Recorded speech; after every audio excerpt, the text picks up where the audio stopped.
A paz seja convosco. Que bom estarmos de volta em mais um vídeo. E aí, tudo bem com você? Espero que sim.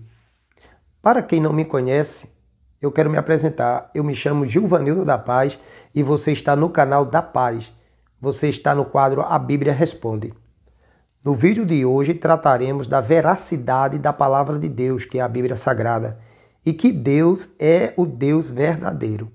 Antes de entrarmos no assunto, quero lhe pedir o seu apoio, deixando aí o seu like, inscrevendo-se no canal, acionando o sininho das notificações e não se esqueça de comentar, é muito importante. Assim você estará me ajudando a propagar a genuína palavra de Deus. Agora sim, vamos para o vídeo.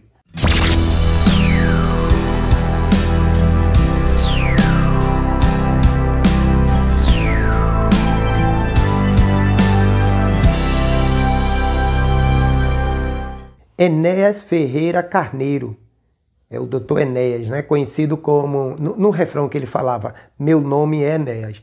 Ele foi um polimata, militar, médico cardiologista, professor, escritor e político brasileiro. É considerado o maior ícone do conservadorismo. Em uma entrevista, ele é questionado se é ateu. E ele responde assim, abre aspas, não mesmo. De forma alguma. Eu passei a vida toda estudando e não consegui encontrar até hoje nada que me convencesse que não existe um arquiteto do universo. Eu me curvo diante de uma vontade suprema. Eu creio em Deus. Fecha aspas. Enéas ainda diz, abre aspas, não me pergunte o que é Deus. Eu não sou teólogo, mas eu creio em Deus. Fecha aspas. Estas são as palavras do saudoso e muito querido polimata Enéas, homem que detinha um vasto conhecimento, que tem a minha admiração. Na verdade, nem mesmo um teólogo sabe dizer exatamente como Deus é. Ninguém jamais viu Deus cara a cara, pois Deus é espírito e sai das nossas possibilidades materiais. Em Hebreus, no capítulo 11, o versículo 1 diz assim, ora, a fé é o firme fundamento das coisas que se esperam e a prova das coisas que não se veem. Sendo assim, cremos em Deus pela fé. Não é pelo que nós vemos, não é pelo que nós apalpamos, não é como nós queremos, mas é pela fé que nós cremos em Deus. Mas temos várias passagens na Bíblia que nos prova que ela, a Bíblia Sagrada, é a inerrante palavra de Deus e que o Deus da Bíblia, este sim, é o Deus verdadeiro. Vamos lá para as passagens. Em Gênesis, no capítulo 1, versículo 26, diz assim, e disse Deus, façamos o homem à nossa imagem, conforme a nossa semelhança, e domine sobre os peixes do mar, e sobre as aves dos céus, e sobre o gado, e sobre toda a terra, e sobre todo o réptil que se move sobre a terra. Vemos aí que Deus, depois que criou todas as coisas, como está em Gênesis capítulo 1, a partir do primeiro versículo você lê que foi Deus que criou todas as coisas. E por fim, no sétimo dia, ou melhor, no sexto dia, ele formou o homem, ele criou o homem e colocou o homem como dominante de toda a criação aqui que ele fez. Então o homem é quem domina. E nós temos prova disso. Quando nós meditamos quem é o rei da floresta. É o leão. É o predador mais perigoso, mais temeroso dos animais na selva. É o leão. Mas o homem domina o leão. Vemos aí que a Bíblia está certa quando diz que o homem é o dominante. O homem é quem domina. Se nós formos para os mares, o maior peixe que nós temos hoje nos mares é a baleia. É muito grande, é imensa. Mas mesmo com o seu tamanho, o seu porte, podemos dizer que o homem domina. O homem, ele domina também a baleia. O predador mais perigoso nos mares é o tubarão. Mas o homem também domina. O homem, ele não fica com medo de tubarão. Ele vai à caça, ele pega, ele prende. né? Então ele domina, ele tem esse domínio conforme a Bíblia nos diz.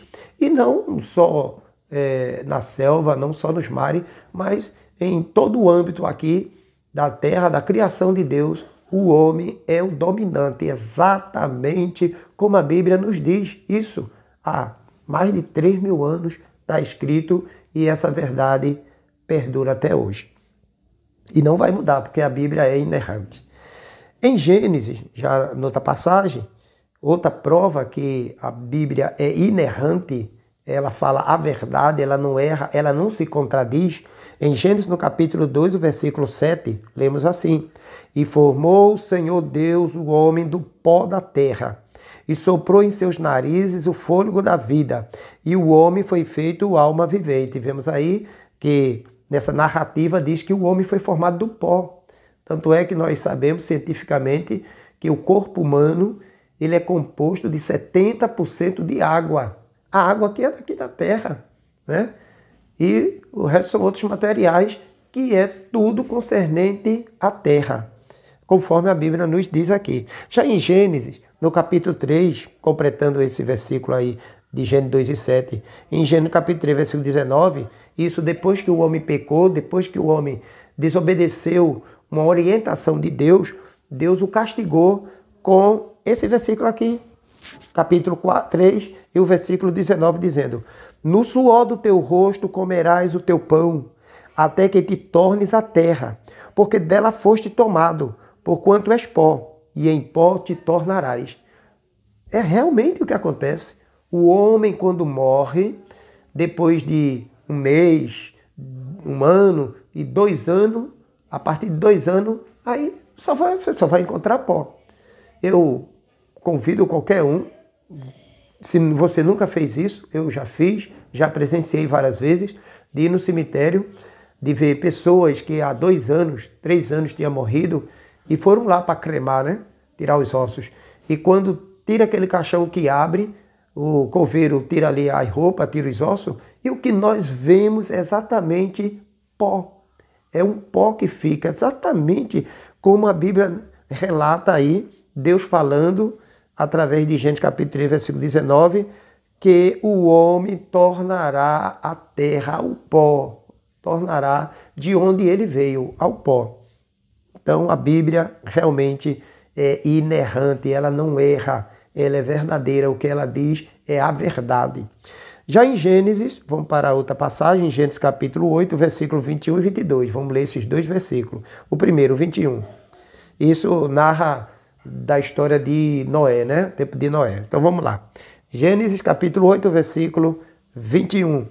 E o Senhor cheirou o suave cheiro, e disse o Senhor em seu coração: Não tornarei mais a amaldiçoar a terra por causa do homem, porque a imaginação do homem, do coração do homem, é má desde a sua meninice, nem tornarei mais a ferir todo vivente como fiz. Completando o versículo 22 diz: Enquanto a terra durar, sementeira e cega, frio e calor, verão e inverno, e de noite não cessarão.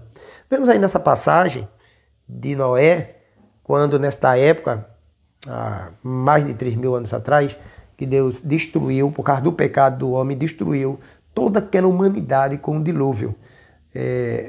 A narrativa da Bíblia nos diz que naquela época o maior monte, o cume mais alto, ficou acima dele ainda 15 côvados de água acima. E sendo assim, todos aqueles que estavam fora da arca de Noé, eles sucumbiram, morreram. As aves, os répteis, os seres humanos, todos morreram, né, com esse dilúvio.